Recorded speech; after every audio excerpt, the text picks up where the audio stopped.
بسم اللہ الرحمن الرحیم۔ پروگرام مذاکرہ کے ساتھ محمد اصغر یزدانی آپ کی خدمت عالیہ میں حاضر، اور آج کا پروگرام اسلام اور ماحولیات کے عنوان سے آپ کی خدمت میں پیش کیا جا رہا ہے۔ بات ہو رہی ہے ماحول کی پاکیزگی کے حوالے سے، از نظر فضا، از نظر زمین، از نظر پانی۔ معصوم کا فرمان، اسی سے استفادہ کرتے ہوئے آگے بڑھ رہے ہیں۔ زمین کو پاکیزہ رکھنا چاہیے، صاف ستھرا رکھنا چاہیے، اپنے گھروں کو پاکیزہ رکھنا چاہیے، صاف ستھرا رکھنا چاہیے، اپنے گھروں کے ارد گرد کے ماحول کو پاکیزہ اور صاف ستھرا رکھنا چاہیے۔ جب ہم اپنے گھروں کو پاکیزہ رکھیں گے، صاف ستھرا رکھیں گے، اپنے محلے کو پاکیزہ رکھیں گے، صاف ستھرا رکھیں گے، اپنے شہر کو، تو ایک بہتر ماحول پیدا ہوگا۔ ظاہر ہے کہ زمین کے حوالے سے جب بات ہو رہی ہے تو اس کے ساتھ ساتھ فضا کی بھی بات ہم کر رہے ہیں۔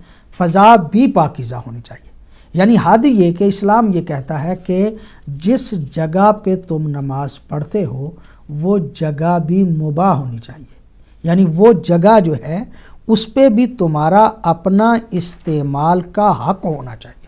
اگر آپ کو استعمال کا حق نہیں تو وہاں پہ آپ نماز بھی نہیں پڑھ سکتے۔ اپنی گاڑیاں دھواں دار نہیں ہونی چاہیے، اس لیے کہ اس سے دوسروں کو اذیت ہوگی۔ ظاہر ہے وہ یہ ساری چیزیں ہیں کہ جن کے حوالے سے آج علماء کرام جو ہیں وہ مفصل گفتگو فرما رہے ہیں۔ جناب قبلہ بخاری صاحب سے درخواست ہے کہ وہ پانی کے حوالے سے مزید معصومین کے فرامین جو ہیں ان کو بہت شکریہ۔ اس میں تو کوئی شک ہی نہیں ہے کہ پانی جو ہے وہ انسان کی زندگی ہے۔ پانی سے ہی اللہ تبارک تعالیٰ نے ساری چیزوں کو پیدا کیا ہے، اور پانی سے ہی حیات ہے۔ اور اس کا استعمال ہی صرف مفید نہیں ہے بلکہ بہتے اور جاری پانی پر نگاہ کرنا جو ہے وہ بھی آنکھوں کو جلا اور روشنی بخشتا ہے۔ حدیث رسول مقبول ہے صلی اللہ علیہ وآلہ وسلم، فرماتے ہیں ثلاث یجلین البصر، النظر الی الخضراء والنظر الی الماء الجاری والنظر الی الوجہ الحسن۔ تین چیزوں کو دیکھنے سے نگاہ کو جلا ملتی ہے۔ پہلی چیز کیا ہے؟ سبزہ، بہتا ہوا پانی اور خوبصورت چہرہ۔ اس لیے مذہب نے پانی جو ہے صاف ستھرا رکھنے کی بہت تاکید کی ہے، اور رسول پاک صلی اللہ علیہ وآلہ وسلم نے فرمایا ہے کہ ایسی نالی اور نہر کے کنارے پاخانہ کرنے سے آپ نے منع کیا ہے، اور جس کے پانی سے استفادہ کیا جاتا ہے اس کے کنارے بھی گندگی ڈالنا اور ایسا کام انجام دینا جس سے پانی خراب ہوتا منع کیا گیا ہے۔ اور اسی طرح پھلدار درخت جو ہے اس کے نیچے بھی گندگی پھیلانے سے منع کیا گیا ہے جب اس پر پھل موجود ہو۔ تو اسی طرح مولا کائنات علیہ السلام نے بھی فرمایا کہ الماء لہ سکان فلا تعزیہم ببول ولا غائط، پانی کے ساکنوں کو پیشاب و پخانہ کر کے اذیت نہ پہنچاؤ۔ تو ظاہر ہے پانی جو ہے وہ مایہ حیات ہے، ایسے میں اس میں ایسے عناصر ہیں پانی میں جو جاندار ہیں، اور ظاہر ہے کہ اس وقت کے لوگوں کو شاید اس کی معلوم نہ ہو۔ اس وقت تو موٹی موٹی چیزیں کو چلو جناب مچھلیاں ہیں، مثلا پانی کا سانپ ہے، یہ چیزیں، لیکن جو سائنس نے ترقی کی ہے اس نے ثابت کیا ہے کہ اس میں کتنی قسم کی زیرو مخلوق ہے پانی میں۔ تو اگر پانی میں گندگی پھیلائی جائے گی تو وہ ظاہر ہے کہ ان کی حیات کو نقصان ہوگا۔ اب تو ہم نے اخباروں میں یہی پتہ ہے، بعض ظالم لوگ ایسے کرتے ہیں کہ وہ پانی سے، تالاب سے، کہیں سے مچھلیاں پکڑنے کے لیے جاتے ہیں تو وہ بارود اور وہ چیزیں جو ہیں وہ اس میں استعمال کرتے ہیں، پانی میں وہ ڈالتے ہیں، وہ دھماکہ ہوتا ہے تو مچھلیاں ساری مر کے اوپر آ جاتی ہیں۔ تو یعنی وہ اپنے ذاتی منفعت کے لیے پانیوں کو آلودہ کر رہے ہیں، اس میں زہر اور بارود اور کیسی کیسی چیزیں اپنے ذاتی منفعت کے لیے پھیلاتے ہیں۔ تو یہ سارے جو ہے نا یہ چیزیں حقیقت میں دیکھا جائے تو یہ دہشت گردی کے زمرے میں آتی ہیں، یعنی جس سے عام انسانوں کی فلاح و بہبود خراب ہو رہی ہو، ان کی زندگیوں کو خطرہ ہو، تو یہ ظاہر ہے ایک قسم کی دہشت گردی ہے۔ دہشت گردی کا معاملہ آج کل تو یہ کہا گیا ہے نا کوئی اجتماعی طور پر یہ بڑا نقصان کمیونٹی کو دے دیا یا ایسا خوف و ہراس پھیلا دیا، تو اس زمرے میں آتا ہے۔ تو ظاہر ہے جو پانیوں میں یہ خرابی کر رہے ہیں، پانیوں کے راستوں کو خراب کر رہے ہیں اور اسی طرح فضاؤں کو، ہواؤں کو، سبزوں کو اور انسانوں کے لیے وہ جو ہیں زہریلا کر رہے ہیں، جس سے انسانوں کی موتیں واقع ہو رہی ہیں، تو یہ سب لوگ جو ہیں وہ اسی زمرے میں آتے ہیں۔ بڑی نوازش، بڑی مہربانی۔ قبلہ آپ کیا فرمائیں گے اس حوالے سے؟ وَجَعَلْنَا كُلَّ شَيْءٍ مِّنَ الْمَاءِ جعل اللہ من الماء كل شيء حي۔ قرآن کریم بھی اور آیات اور حدیث بھی اس بات پہ دلالت ہیں کہ زندگی کا جو آغاز ہے وہ پانی ہے، اور زندگی کی بقا جو ہے وہ بھی پانی سے ہے۔ وَأَنزَلَ مِنَ السَّمَاءِ مَاءً طَهُورًا، ہم نے آسمان سے پاکیزہ پانی تمہارے لیے، اور پاکیزہ پانی حقیقت یہ ہے کہ انسان کی زندگی میں پاکیزگی، تراوت، شادابی اور انسان کی زندگی کو زندگی باقی رکھتا ہے تو وہ پانی ہے۔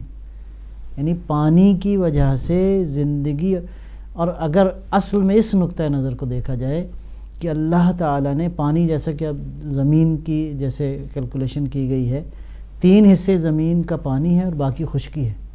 یہ جو پروردگار نے اتنی بڑی مقدار میں پانی رکھا ہے، اگر امبیلنس ہو جائے سارا سلسلہ، یعنی جتنا پانی فضا کے اندر موجود ہے، اب مجھے اس کی صحیح فگر اس وقت ذہن میں نہیں ہے، اگر وہ پانی ایک بار برس جائے تو 35 ملی میٹر بارش جو ہے وہ پانی زمین پہ ہو، یعنی زمین نابود ہو جائے، ختم ہو جائے ہر خطے میں، ہر خطے میں، یعنی سارا پانی اگر برس جائے جو بادلوں میں اللہ نے رکھا ہوا ہے۔ خداوند عالم نے تو بالکل ایک کنٹرولڈ سسٹم کے ساتھ پانی، وہ عادل ہے اور عدالت کے سبحان ساتھ اللہ، یعنی اس کا نظام عدل یہی ہے کہ اس نے بالکل ایک کنٹرولڈ سسٹم کے ساتھ پانی فضاؤں میں موجود ہے، بادلوں کے اندر موجود ہے، زمین پہ موجود ہے، اور یہ ایک سرکل جو ہے وہ ایک سائیکل ہے پانی کا۔ اگر ہم نے اس کو امبیلنس کرنا شروع کر دیا، اگر ہم نے اس کو پانی کو خانہ خراب اس کا کرنا شروع کر دیا، اس کو نابود کرنا شروع کر دیا، تو آج آپ تو سانس لے رہے ہیں، آپ کی نسلوں کے لیے، آپ اپنی نسلوں کے لیے موت کا سامان جو ہے فراہم کر رہے ہیں، ان کے لیے آپ ابھی سے جال لگا رہے ہیں تاکہ وہ جو جینا ہی بند کر دیں، اور یہ صرف یہ ہے کہ وہ اپنی ذاتی انا کی خاطر۔ اگر واقعاً دین ایک حقیقت ہے، اگر واقعاً اہل دین کا عمل اور سیرت اور سنت اگر واقعاً انسانوں کے لیے، اور سمجھتے ہیں ہم اہل دین جو کہ سمجھتے ہیں کہ ہمارے لیے یہی مایہ حیات اور مایہ سعادت ہے، میں سمجھتا ہوں کہ کائنات کے اور اس نظام کے بیلنس کو ہمیں خراب نہیں کرنا چاہیے۔ آج ایٹامک ویسٹ جس قدر دنیا کے اندر موجود ہیں، جس کی وجہ سے یہ جو اوزون کی لیئر کے اندر فرق آ گیا ہے، جس کی وجہ سے زمین پہ انواع و اقسام کی بیماریوں میں اضافہ ہو گیا ہے، انواع و اقسام کے حشرات میں اضافہ ہو گیا ہے، انسان کی زندگی اجیرن بن گئی ہے، صرف یہ ہے کہ چند ایک مفاد پرست لوگوں کے۔ اور اس کی ایک جو وجہ جو ہم مثلا ٹی وی کے ذریعے جو ابھی میسج پہنچانا چاہتے ہیں، کم از کم ہم جو کام کر سکتے ہیں وہ تو کرنا شروع کریں۔ ہم اپنے ماحول کو صاف رکھ سکتے ہیں، اور یہ عبادت ہے، یہ واقعاً عبادت ہے۔ پروردگار وند عالم جو کائنات اللہ کی تسبیح کر رہی ہے، تسبیح اسی صورت میں کرے گی کہ وہ آپ اس کو متوازن رہنے دیں، جینے کا حق دیں گے تو وہ آپ کو زندگی دے گی۔ لہٰذا پانی اور علاوہ ازیں ہوا ہے، پانی ہے، باقی سارا جتنا ماحول آپ کا انوائرمنٹ جتنا بھی ہے، اس کو آپ جتنا متوازن رکھیں گے، آپ کی زندگی اور آپ کی زندگی میں شادابی اتنی باقی رہے گی۔ اور جتنا آپ، میرا مطلب ہے، اس کو نابود کرنا شروع کریں گے، ظاہر ہے کہ فطرت تو پھر فطرت ہے، وہ اپنا عکس العمل تو دکھاتی ہے۔ لہٰذا آج جتنی پریشانیاں آ رہی ہیں، یہ جو سونامی آ رہے ہیں دنیا کے اندر، یہ جو دنیا کے اندر امراض بڑھ گئے ہیں، یہ جو اوزون کی لیئر میں شگاف پیدا ہو گیا، اس سے انسان ہی کو نقصان ہو رہا ہے، اور اس کا بانی بھی انسان ہے۔ یہ جو انسان دھواں چھوڑتے ہیں روزانہ، کبھی سگریٹ کے ذریعے دھواں چھوڑتے ہیں، گاڑیاں دھواں چھوڑتی ہیں، ایٹمی ٹیکنالوجی کی ایٹمی بم بنائے جا رہے ہیں دنیا کے اندر، یہ سارا کچھ کیا کر رہا ہے؟ یہ ظاہر ہے کہ فضا کو آلودہ کر رہا ہے۔ فضا آلودہ ہوتی ہے تو ظاہر ہے اس میں پانی بھی آلودہ ہوتا ہے، اس سے زندگی ساری کی ساری آلودہ ہو رہی ہے۔ اور دین زندہ باد دین، کہ دین نے پہلے دن جو تربیت کی ہے وہ کہا ہے کہ اپنے آپ کو صاف رکھو، اور بلکہ ایمان کا حصہ ہے پاکیزگی۔ جب آپ پاکیزہ رکھیں گے اور ایک دوسرے کے حقوق کا خیال کریں گے تو انشاءاللہ یہ زندگی اجیرن نہیں ہوگی، یہی زندگی آپ کے لیے خوبصورت اور حسین ہو جائے گی۔ اسی دنیا کے اندر آپ جنت کی تصویر جو ہے وہ دیکھ سکتے ہیں، اور یہ اسی صورت میں ہے کہ ہم جو ہمارے ذاتی حقوق ہیں اور جو اس طبیعت کے حقوق ہیں، جو اس عالم طبیعیات کے حقوق ہیں، وہ حقوق کو ہم ادا کریں، جیسا کہ اہل بیت علیہ السلام کی روایات میں موجود ہے، قرآن کریم کی آیات میں موجود ہے، سرکار دو عالم صلی اللہ علیہ وسلم کی سیرت طیبہ میں یہ ساری چیزیں موجود ہیں، کہ حتیٰ حضرت نے یہ بات تو بڑی واضح ہے، ارشاد فرمایا آپ نے، کیا کہتے ہیں، جنگوں کے اندر جو بنیادی اصول پیغمبر نے بیان فرمایا کہ درختوں کو آپ نہیں کاٹ سکتے، یعنی پانیوں کو آپ آلودہ نہیں کر سکتے۔ یہ ساری باتیں سادہ باتیں نہیں ہیں، یہ سادہ باتیں نہیں ہیں، ان باتوں کو اگر وزن کیا جائے تو در حقیقت اسلام ہی در حقیقت زمین پہ اس تمدن کو جس کو مدینہ فاضلہ کا تصور کہا جاتا ہے، اسلام ہے جس نے وہ اس مدینہ فاضلہ کا تصور اپنی عملی اور پریکٹیکل شیپ میں دیا ہے۔ ضرورت یہ ہے کہ اہل اسلام اس تمدن کو باقی رکھنے میں اپنی کاوش ادا کریں۔ السلام علیکم۔ السلام علیکم۔ علیکم السلام، کون بھائی، کہاں سے جی؟ آپ صاحب مولانا حضرات کو السلام علیکم، میں محمد علی بول رہا ہوں لندن سے۔ بہت اچھا ٹاپک لیا ہے مولانا صاحب آج آپ نے، بڑی نوازش۔ اور یہ تو ماشاءاللہ اتنا بڑا ٹاپک ہے کہ اس کو مہینوں میں بھی نہیں ہم سمیٹ سکتے، لیکن چند منٹوں میں کیا بات کریں گے۔ میں تو یہی کہوں گا کہ ہمارے پاس قرآن پاک بھی ہے اور ہمارے پاس حدیث پاک بھی پڑی ہوئی ہیں، مساجد بھی ہیں، لیکن صرف اور صرف پریکٹیکل کرنا ہے کہ بہار کا موسم آ چکا ہے۔ جو بھی میرے مولانا صاحب ممبر رسول پہ بیٹھے ہوں وہ اپنے ساتھ ایک پودا رکھ لیں اور کہیں کہ بہار کا موسم آ گیا ہے، اللہ اور اس کے رسول کے لیے آج جمعے کی نماز کے بعد ہم شہر کے ویران حصے میں جائیں گے اور اس کو آباد کریں گے۔ وہی جو 500-600 آدمی جمعے کی نماز پڑھنے کے لیے آیا ہوا ہے، وہ اللہ اور اس کے رسول کے نام کے اوپر ایک پودا ساتھ لے کے آئے گا اور وہ جائے گا، یہ پریکٹیکل ہو جائے گا۔ تو اس کو انسٹیٹیوشن کو پریکٹیکل کرنا ہے۔ انسان تو مولانا صاحب اتنا ہے، میں جہاں پہ رہتا ہوں یہ ایک فارسٹ ہے، ایپنگ فارسٹ، یہاں پہ میں رات کو جب نکلتا ہوں میں ہرن بھی دیکھتا ہوں، خرگوش کے بچے بھی ہیں، بہت سارے جانور ہیں جن کو رات کو میں واک کرتے ہوئے دیتا ہوں۔ ساتھ ہی ایک سکول ہے، ہاف مائل کی ایک بیلٹ بنتی ہے گرین لیفٹ ہینڈ سائڈ پہ۔ یقین کریں کہ میں ان بوتلوں کو نہ گن سکتا ہوں نہ تول سکتا ہوں۔ یہ پلاسٹک کی بوتلیں، یہ کین ڈرنک، وہ جو بچے پیتے ہیں وہ سیدھے گرین کے اندر وہ پھینک دیتے ہیں۔ تو انسان کو ایجوکیٹ کرنا پڑے گا۔ سگریٹ پی رہا ہے، وہ اس کو پتا ہے یہ سگریٹ پی رہا ہوں، یہ اللہ تعالیٰ کی نعمت ہے، اس کو میں تباہ و برباد کر رہا ہوں، اپنی زندگی کو، بچوں کی، بیوی کو، گھر کو تباہ اور پیسے کو تباہ و برباد کر رہا ہوں۔ تو اس کو ایجوکیٹ کرنے کے لیے مساجد ہیں، الحمدللہ آپ سٹیپ لیں، پودا لیں اور ممبر رسول پہ بیٹھیں اور انہی لوگوں کو ساتھ لے کے چلیں۔ وہ جنازے بھی تو جاتے ہیں نا، آپ کے ساتھ ہی چلیں گے وہ پودا لے کے بھی انشاءاللہ تعالی۔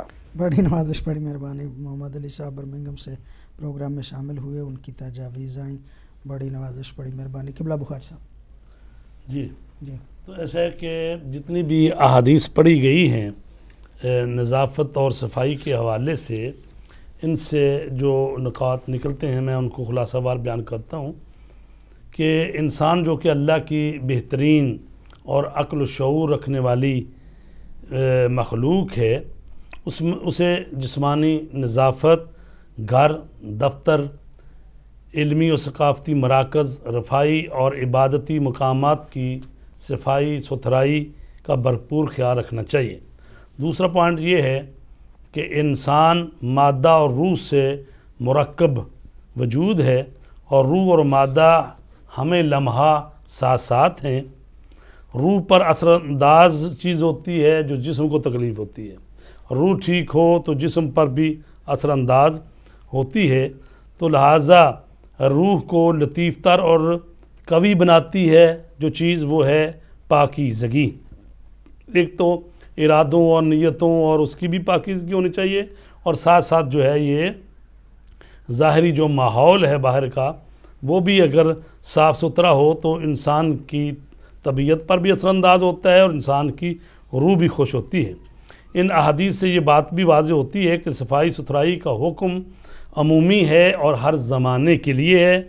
اس میں مرد و زن، بوڑھا چھوٹا بڑا، سب ان کی ذمہ داری بنتی ہے کہ وہ مکین اور مکان کی صفائی کا بھرپور خیال رکھیں اور گندہ ہو جانے کی صورت میں اس کو جلد از جلد جو ہے صاف ستھرا کریں۔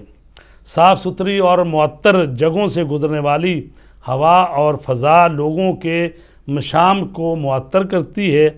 لوگ ایسی صاف ستھری جگہوں کی طرف رخ کرتے ہیں اور پاک و صاف اور حسین و جمیل مقامات خدائے جمیل کی محبوب جو ہے وہ بھی جو، چونکہ اللہ کہتا ہے اللہ جمیل ہے اور جمال کو دوست رکھتا ہے۔ جب انسان بھی خوبصورت ہوں، صاف ستھرے لباس ہوں اور جگہ بھی صاف ستھری ہو تو ظاہر ہے کہ وہ ایسی جگہیں جو ہیں پھر وہ اللہ ان کو دوست رکھتا ہے۔ تو اس میں جیسا یہی نہیں ہے کہ اسلامی ماحول سے ہم کہیں صرف مسجد کو ہی صاف ستھرا رکھنا ہے، نہیں، مسجد کے ساتھ ساتھ اپنے گھروں کو بھی، اپنے سکولوں کو بھی، اپنے کالجوں کو بھی، اور اپنی جو تفریح گاہیں ہیں، اپنی پارکیں ہیں، ان سب کو، یعنی ایک مدینہ فاضلہ جو اس کو کہتے ہیں، تو تبھی بنتا ہے انسان بھی صاف ستھرے ہوں، جگہ بھی صاف ستھری ہو اور ان کا نظم نظام سسٹم بھی صاف ستھرا ہو۔ کالر ایک میرے ساتھ ہیں جی، السلام علیکم۔ وعلیکم السلام ورحمۃ اللہ وبرکاتہ۔ جناب یلدانی صاحب، میں محمد کو لندن سے بول رہا ہوں۔ آپ کو مولانا صاحب کو میں سلام پیش کرتا ہوں اور آپ کی گفتگو سن رہا ہوں۔ حقیقت یہ ہے کہ اللہ تعالیٰ خود بھی صاف ہے اور صفائی کو بھی پسند کرتا ہے۔ جو انسان صاف رہنا پسند نہیں کرتا، اللہ اس کی کوئی چیز پسند نہیں کرتا۔ گندا رہنا یہ شیطان کی عادتوں میں سے ایک عادت ہے۔ اپنے آپ کو، اپنے گھر والوں کو اور اپنے اندر کو اس طرح صاف رکھو جس طرح شیشہ صاف رکھنے سے منہ نظر آتا ہے۔ اور آپ لوگوں کی گفتگو سن کر اور آپ کی صفائی دیکھ کر میرا دل خوش ہوتا ہے کہ اللہ تعالیٰ کے نبی اور اہل بیت علیہ السلام آپ لوگوں کے اوپر کتنے خوش ہوں گے جب آپ اتنا خوبصورت لباس پہن کر ٹی وی کے اوپر آ کر ان کی باتیں کرتے ہیں اور ہم لوگوں کو دل بھی روشن کرتے ہیں۔ جناب اسی کے ساتھ میں آپ کو سلام پیش کرتا ہوں اور آپ کی گفتگو کا جناب شکریہ ادا کرتا ہوں۔ اللہ حافظ جناب۔ بڑی نوازش، بڑی مہربانی۔ محمد یعقوب صاحب لندن سے کال فرما رہے تھے۔ پیغمبر گرامی صلی اللہ علیہ وآلہ وسلم کے مطلب جو ہم دیکھتے ہیں باتیں بڑی سادہ سی ہیں جن کو ہم حکم کے طور پہ عمل کرتے ہیں، سنت سمجھ کے عمل کرتے ہیں، لیکن اس کے فلسفے کی طرف ہماری توجہ بہت کم رہتی ہے۔ پیغمبر گرامی صلی اللہ علیہ وآلہ وسلم خود خوشبو کو بہت زیادہ پسند فرماتے تھے، من جملہ ان چیزوں کے کہ جو پیغمبر گرامی کی پسندیدہ چیزیں ہیں ان میں سے ایک خوشبو بھی ہے۔ پیغمبر گرامی صلی اللہ، میں اس حدیث کو پورا مکمل ہی کر دوں تاکہ استفادہ کریں لوگ۔ رسول پاک صلی اللہ علیہ وآلہ وسلم نے فرمایا مجھے تمہاری دنیا میں 3 چیزیں پسند ہے۔ ایک تو نماز ہے اور دوسری خوشبو ہے اور تیسری عورت ہے۔ تو لہٰذا رسول پاک ان تینوں چیزوں سے محبت کرتے تھے اور جو مسلمان ہے رسول پاک کی سنت پر عمل کرتے ہوئے ان تینوں چیزوں کو سنت کے طور پر بھی لینا چاہیے اور انسانی زندگی میں بڑا اہم ان کا رول۔ یعنی کہنے کا مطلب وہی کہ پیغمبر گرامی صلی اللہ علیہ وآلہ وسلم کی سنتوں کے طور پہ تو ہم ان چیزوں کو لیتے ہیں، لیکن پیغمبر گرامی نے ان چیزوں کو کیوں کیا اس میں ظاہر ہے کوئی بہتری تھی، ظاہر ہے کہ اس میں کوئی فلسفہ جو ہے وہ موجود تھا۔ پیغمبر گرامی فرماتے ہیں کہ جمعے کے روز غسل کرو، باقی بھی اغسال واجبہ ہیں لیکن جمعے کے روز کا غسل جو ہے وہ کرو، اچھے کپڑے پہنو، مطلب خوبصورت کپڑے، خوبصورت سے مراد یہ کہ پاکیزہ صاف، یہ نہیں ہے کہ ضرور بہت مہنگے ہوں یا نئے ہوں، نہیں، صاف ستھرے ہونے چاہیے۔ پیغمبر گرامی صلی اللہ علیہ وآلہ وسلم فرماتے ہیں کہ خوشبو لگاؤ تاکہ ماحول جو ہے وہ معطر ہو۔ جمعے کے روز پر عام طور پہ بھی پیغمبر گرامی کی تو ویسے ہی مطلب نورانیت اور ویسے ہی وہ صورت کیفیت ایسی تھی، اور یہ وہ ہستی ہے جس کے اپنے پسینے سے خوشبو آتی تھی۔ ایک روایت میں بڑی مزیدار ہے روایت مجھے اس اعتبار سے کہ پیغمبر گرامی ارشاد فرماتے ہیں کہ زیادہ دیر دھوپ میں نہ رہو۔ سورج کا مطلب بسا اوقات ضروری ہوتا ہے گرمی میں رہنا، لیکن پیغمبر گرامی فرماتے ہیں کہ زیادہ دھوپ میں بھی نہ رہو، اس لیے کہ اس کے کچھ نقصانات افراط و تفریط ہوگی۔ ایک نقصان یہ ہے کہ رنگ کالا ہوتا ہے، رنگ پہ اس کے اثرات ہوتے ہیں۔ دوسرا یہ ہے کہ بندے کے جسم میں بدبو کو پیدا کرتا ہے، مطلب یہ کہ وہ جب پسینہ آتا ہے تو پسینے آنے کے بعد اس میں جو ہے وہ بدبو پیدا ہو جاتی ہے۔ پیغمبر گرامی صلی اللہ علیہ وآلہ وسلم نے فرمایا کہ کپڑوں کو بھی خراب کرتا ہے، جو کپڑے آپ نے پہنے ہوئے ہیں جب پسینہ آئے گا تو اس کی وجہ سے کہ آپ کے کپڑے بھی جو ہیں وہ بھی خراب ہوں گے، اور پھر فرماتے ہیں کہ آپ پر بیماری بھی آ سکتی ہے۔ یہ 4 چیزیں ہیں بندے کے ماحول کو خراب کرنے کے، اس اعتبار سے کہ اگر وہ دھوپ میں زیادہ رہتا ہے، دھوپ کا ہونا بھی ضروری ہے اور اس میں زیادہ دیر رہنا بھی بسا اوقات جو ہے وہ نقصان دہ ہوتا ہے۔ یعنی شریعت اسلامیہ، پیغمبر گرامی، پیغمبر کی آل پاک جو ہے وہ اس طرح کی چیزوں کی طرف ہمیں جو متوجہ کرتے تھے، اس میں کوئی نہ کوئی ہدف اور مقصد جو ہے وہ موجود تھا۔ قبلہ میں سمجھتا ہوں کہ پاکستان میں پھر اسی موضوع پہ جانا چاہ رہا ہوں، پاکستان کا سب سے بڑا مسئلہ جو ہے وہ اس وقت صاف پانی ہے۔ اولاً تو لوگوں کو صاف پانی میسر ہی نہیں، اور اگر گورنمنٹ نے کوئی ایسی اسکیمیں جو ہیں وہ نکالی ہیں، ٹینکیاں ہیں، ان کے لیے پانی مہیا کرنے کا انتظام کیا گیا ہے، تو ان میں بھی اس قدر گندگی ہے، اور پھر پانی پائپوں کا، نلوں کا آپس میں اس قدر جو ہے وہ مکس ہو جاتا ہے گلیوں اور نالیوں کے ساتھ، کہ میں نے دیکھا کہ بہت زیادہ لوگوں کو اس وقت پاکستان میں ہیپاٹائٹس سی جو ہو رہا ہے وہ اسی پانی کی وجہ سے ہو رہا ہے۔ اور معصوم ارشاد فرماتے ہیں کہ میٹھا پانی ملنا چاہیے۔ کیا فرماتے ہیں پاکستان کے حوالے سے؟ اللہ اکبر۔ حضور کی حدیث ہے، بئس العبد القاذور، بدترین شخص وہ ہے جو کثیف ہے۔ میں سمجھتا ہوں کہ یہ پاکستان کے حوالے سے جو آپ نے بات کی ہے، خرابی وہیں ہوتی ہے جہاں لوگ اپنے فرائض کو ادا نہ کریں۔ حکومت بھی غافل ہے، حکومت تو مست ہے، حکومت کو تو اصل میں یہ بنیادی فریضہ حکومت کا ہے۔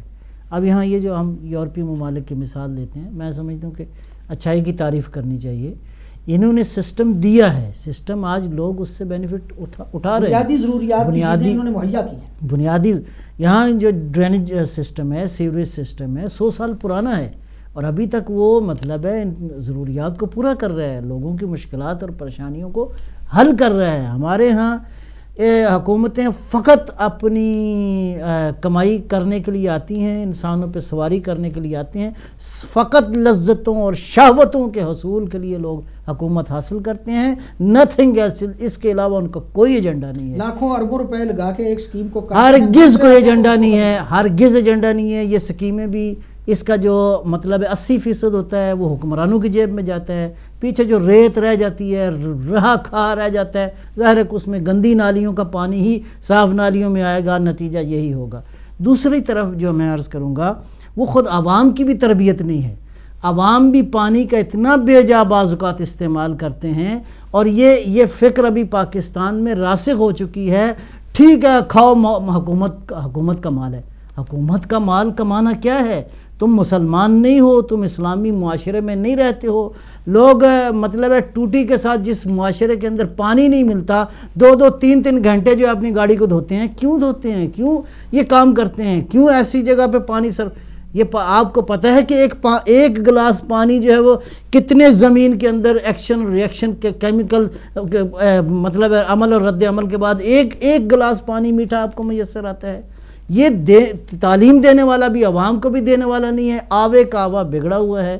اور جبکہ اس کے مقابلے میں دین یہ کہتا ہے، میں 2-4 حدیثیں کو اگر خلاصہ میں عرض کروں گا، طہروا اولادکم، طہروا افواہکم، طہروا اشیاءکم، طہروا بطونکم، طہروا مساجدکم۔ ہر جگہ پہ تو دین طہارت کی حکم دے رہا ہے۔ کیوں؟ اب اصل میں ہوا یہ ہے کہ دین کا حسن یہ ہے کہ دین نے سارے احکام کو واجب اور حرام کے زمرے میں قرار نہیں دیا، ورنہ انسان بھاگ جاتے، ورنہ دین سے بھی بھاگ جاتے۔ اور حسن یہی ہے کہ بحیثیت مسلمان سرکار دو عالم صلی اللہ علیہ وآلہ وسلم کی سیرت طیبہ اور جو سنت طیبہ ہے، ہم اس کو فالو کریں گے، اسی پہ عمل کریں گے تو جو ہے وہ ہماری بہتری ہے۔ اور یہ جو مسواک کا دین حکم دیتا ہے، یہ جو پاکیزہ لباس کا دین حکم دیتا ہے، یہ جو ناخن کاٹنے کا دین حکم دیتا ہے، یہ چھوٹی باتیں نہیں ہیں۔ مطلب معصوم کا فرمان ہے کہ اپنے ناخن جو ہے وہ دانتوں سے نہ کاٹو، یہ چھوٹی چھوٹی باتیں نہیں ہیں۔ یہ زرد رنگ کے دانت لے کے محفل میں نہ ہو۔ یہ جتنے آداب بیان کیے گئے ہیں، بالآخر اس کا فائدہ خود تمہیں ہی ہے، فائدہ کو پیغمبر کو فائدہ نہیں ہے۔ یہ جو کچھ احکام دین دے رہا ہے، اس کا فائدہ بالآخر ان ریٹرن تمہیں ہی ہے۔ اور یہ ظاہر ہے کہ یہاں پہ ذمہ داریاں دینی اعتبار سے کچھ ذاتی ذمہ داریاں ہیں، کچھ اجتماعی ذمہ داریاں ہیں۔ اجتماعی ذمہ داریوں کا شاید تعداد کہا جائے تو 90% بنتی ہیں، اس لیے کہ انسان سماج میں رہتا ہے، انسان انسانوں میں رہتا ہے۔ بحیثیت مسلمان ہمیں انسان بننا چاہیے، ہمیں پیغمبر کی سیرت پہ واقعاً عمل کرنا چاہیے، اور یہ ساری باتیں جو ہیں اس پہ عمل کرنے کے بعد ہی آپ سکھ کا سانس۔ اور آپ کو اب میں ایک اور حدیث مجھے یاد آ گئی، پورے ورڈنگ نہیں، فرمایا کہ نظیف جنت میں جائے گا اس لیے کہ جنت نظیف ہے، جو پاکیزہ ہے، جو دنیا کے اندر پاکیزگی پسند کرتا ہے، جنت کوئی ایسی جگہ نہیں ہے جہاں میرا مطلب ہے غیر پاکیزہ لوگ جائیں گے، لہٰذا یہاں پہ ضرورت ہے کہ اپنے آپ کو پاکیزگی کا مادی جنت میں ظاہری نجاست بھی دونوں باطنی بھی نہیں، دونوں دیکھیں حدیث سے قبلہ کہ طہارت و نصف الایمان، یعنی طہارت جو ہے ایمان کا آدھا حصہ ہے۔ اب آپ آدھے حصے میں آپ ڈال لیں ساری وہ چیزیں جو ایمانیات کے لیے ضروری ہیں، اور آدھی چیزیں جو ہیں وہ نظافت کے حصے میں آ جائیں گی۔ تو جب نظافت پاکیزگی کی بات آتی ہے تو چونکہ انسان سب سے پہلے اپنی ذات سے شروع کرتا ہے، ہونا چاہیے، تو یہ جو شخصی باتیں ہیں، مسواک، کپڑوں کو اچھا رکھنا، صاف ستھرا، اور یہ ساری چیزیں اس کے بعد آ جاتی ہے۔ جیسے کہ اللہ نے فرمایا کہ 90% تو معاشرے کے حقوق ہے، انسان جو ہے وہ ظاہر ہے کہ تنہائی کی زندگی تو گزار نہیں سکتا، معاشرے میں رہتے ہوئے ہی وہ زندگی گزارتا ہے، تو پھر معاشرے میں جب رہتا ہے تو پھر اس پر یہ سب چیزیں آ جاتی ہیں، اور صفائی جو ہے وہ نصف ایمان ہے۔ اب میں حدیث بیان کرنا چاہتا ہوں کہ جو اس ماحولیات کو نقصان پہنچاتا ہے تو وہ اسلام کی نظر میں وہ کیسا شخص ہے۔ رسول پاک صلی اللہ علیہ وآلہ وسلم نے فرمایا ہے کہ وہ شخص ملعون ہے جو یہ کام کرتا ہے۔ فرماتے ہیں ثلاث ملعون من فعلہن المتغوز فی ظل النزال والمانع الماء المنتاب والسادۃ الطریق المسلوک۔ 3 قسم کے لوگ ملعون ہیں۔ نمبر 1، پہلا کون سے لوگ؟ جو عمومی جگہوں پر، یعنی سڑک، گلی کوچوں، پارک، سائبان، اسٹیشنوں وغیرہ پر، ان سب کو جو آلودہ اور گندہ کرتے ہیں۔ اللہ اکبر۔ دوسرا، عمومی پانی پر قبضہ کر لے اور دوسروں کے لیے مانع بن جائے۔ تو یہ پانیوں کو ایک تو خود گندہ کرنا ہے، دوسرا یہ پانیوں کو اپنے قبضے میں کرنا۔ کہنے کو تو یہ چھوٹی سی حدیث لگ رہی ہے کہ بھئی ایک روی رسول پاک نے فرمایا، لیکن اس پر اگر قوانین بین الاقوامی دیکھے جائیں تو جو ملک دوسرے ملکوں کے دریاؤں کو روک لیتے ہیں، اس پر ڈیم بنا کے یا کچھ کر کے، تاکہ اگلے ملک کو، چونکہ پانی پر سب کا مساوی حق ہے، وہ دریا کی جو فراوانی اور روانی ہوتی ہے وہ جس ملک سے نکلتا ہے اور جہاں تک جا رہا ہوتا ہے، یہ اللہ تبارک تعالیٰ نے پانی کو جو بنایا۔ تو اسی لیے آج کل بہت ساری جنگیں تو پانی پر ہے، تو کہا گیا ہے کہ پانی کو جو روکتا ہے اور وہ مانع بن جاتا ہے وہ بھی ملعون ہے۔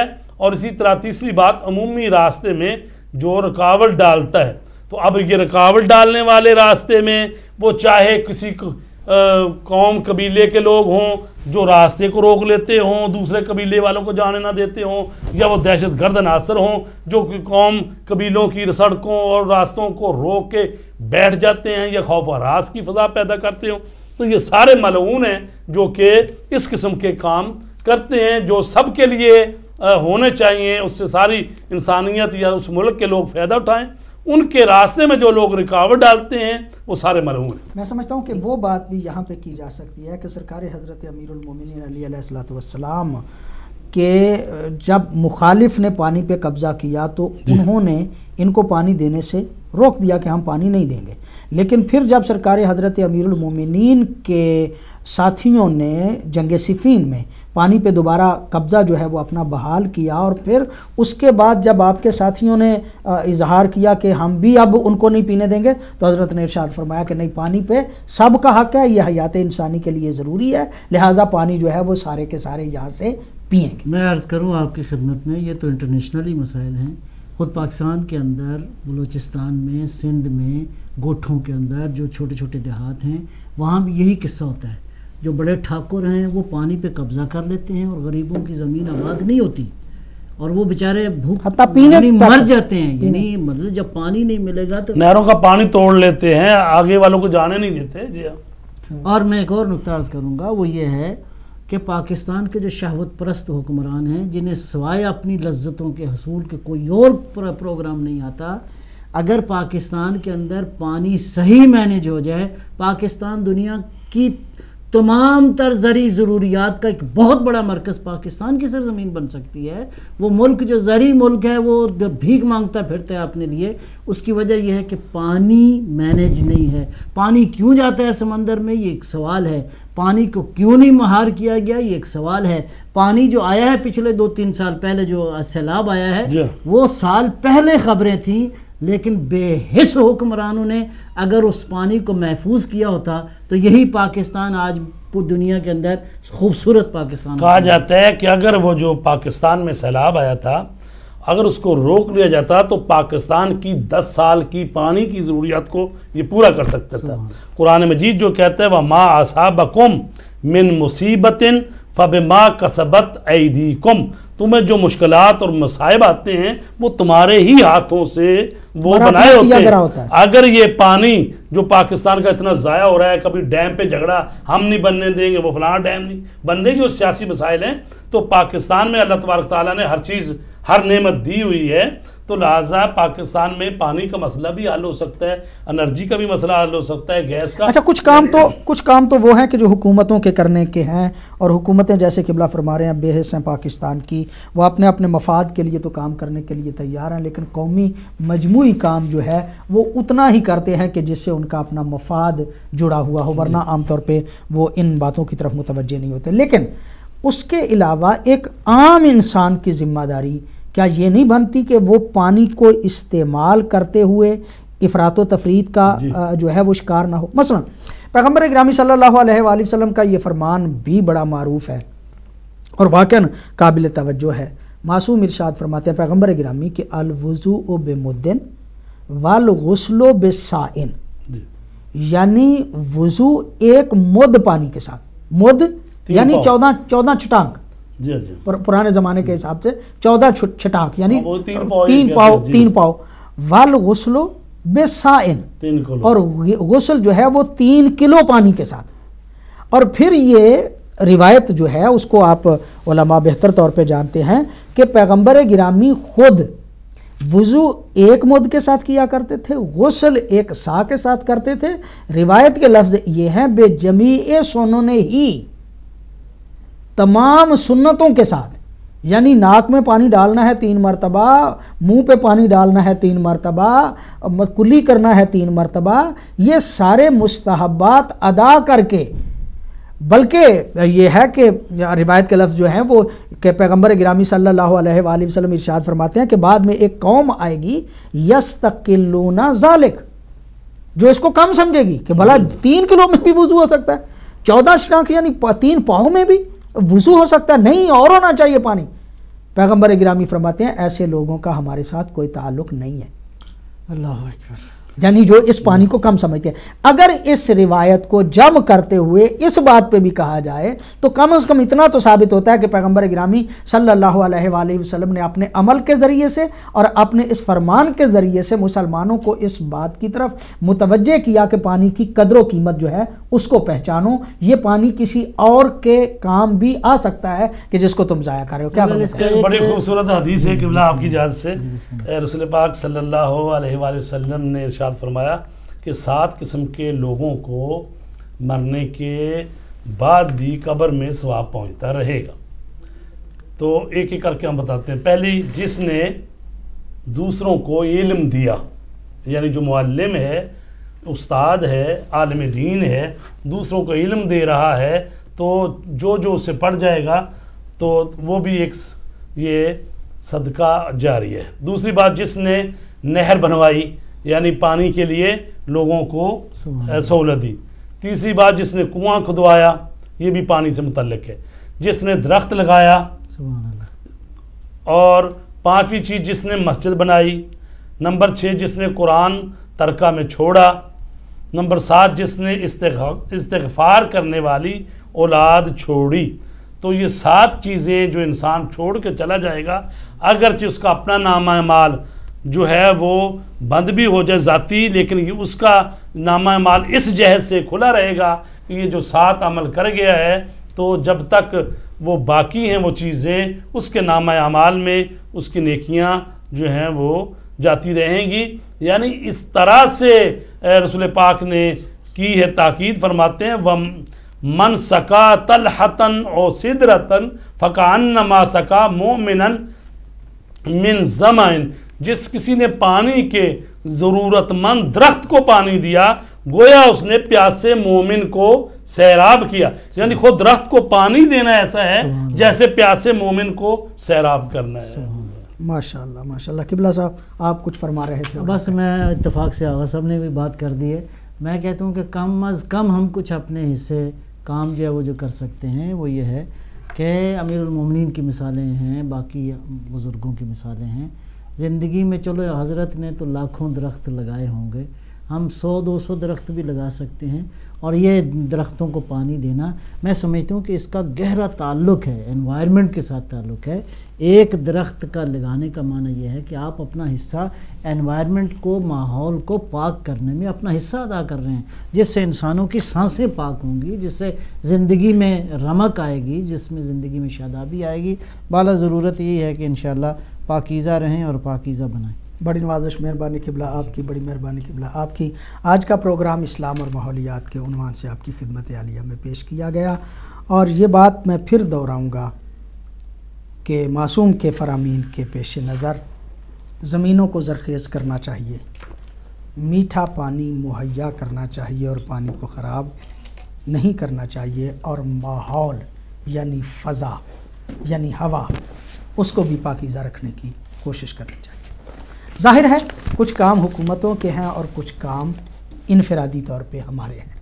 ہمیں اپنے حصے کا کام کرنا چاہیے، دوسروں سے توقع ضرور رکھنی چاہیے، لیکن اپنے حصے کا کام کرنے سے ہمیں بھول نہیں جانا چاہیے، اپنے حصے کا کام کرنے سے ہمیں بیٹھ نہیں جانا چاہیے، بلکہ اپنے حصے کا کام ضرور کرنا چاہیے۔ قبلہ بخاری صاحب نے ایک روایت بیان فرمائی کہ 7 چیزیں ایسی ہیں کہ جو اگر کوئی بندہ کر کے جائے تو قیامت تک اس کے لیے صدقہ جاریہ ہوتا ہے۔ علم عطا کرنا، نہر بنوانا، کنواں کھدوانا، درخت لگوانا، مسجد بنوا کے جانا، ترکے میں قرآن چھوڑ کے جانا، استغفار کرنے والی اولاد چھوڑ کے جانا۔ یہ 7 کام ایسے ہیں کہ جو صدقہ جاریہ کی حیثیت رکھتے ہیں قیامت تک۔ یقینی سی بات ہے کہ یہ ہم سب کے لیے ہے، لیکن میں سمجھتا ہوں کہ اس حوالے سے کوئی نمونہ عمل تو ہونا چاہیے۔ میرے ذہن میں اس وقت جو نمونہ عمل آ رہے ہیں وہ ہیں پیغمبر گرامی صلی اللہ علیہ وآلہ وسلم کے شاگرد، جن کو باب مدینۃ العلم کہا تھا پیغمبر گرامی نے۔ پیغمبر گرامی کے جانشین، ان کی مثال میرے سامنے آ رہی ہے، جو خود ایسی جگہ پہ فائز تھے جن کی منزلت اور قدر یہ تھی کہ ان کی ایک ضرب ثقلین کی عبادتوں سے بہتر تھی۔ انہوں نے اس لیے نہیں بلکہ سنت قائم کرنے کے لیے، میں سمجھتا ہوں کہ صدقہ جار کیا، جن کے اپنے فضائل یہ ہوں کہ ان کی ایک ضرب ثقلین سے بہتر ہو، عصمت کے درجے پہ فائز اس ہستی نے علم اتنا دیا کہ پیغمبر گرامی نے فرمایا کہ میرے علم کا دروازہ ہے۔ نہریں کھدوائیں، نہج البلاغہ دی، نہج البلاغہ دیا، کنویں کھدوائے، اور اب یار علی آج بھی مسجد شجرا کے قریب موجود ہیں، اگرچہ ان کو بند کرنے کی کوشش کی جا رہی ہے اور شاید آئندہ سالوں میں بند کر دیا جائے۔ اب بھی وہاں پہ جانے پہ پابندی لگ گئی ہے، ورنہ پہلے ہم جب حج پہ جاتے تھے مسجد شجرا جا کے احرام باندھتے تھے تو اب یار علی کا پانی جو ہے وہ تبرک سمجھ کے پینے کے لیے وہاں پہ سارے مسلمان جو ہیں وہ جایا کرتے تھے۔ مسجدیں بنوائیں، ظاہر ہے مسجد بنوانے میں بھی حضرت امیر المومنین کا بڑا ہاتھ ہے، خاص طور پہ مسجد نبوی میں قرآن ترکے میں چھوڑا، وارث قرآن تھے، اور اولاد ایسی چھوڑی کہ جو جنت کے وارث ہیں۔ آج کے پروگرام سے محمد اصغر یزدانی کو اجازت دیجیے۔ والسلام علیکم ورحمۃ اللہ وبرکاتہ۔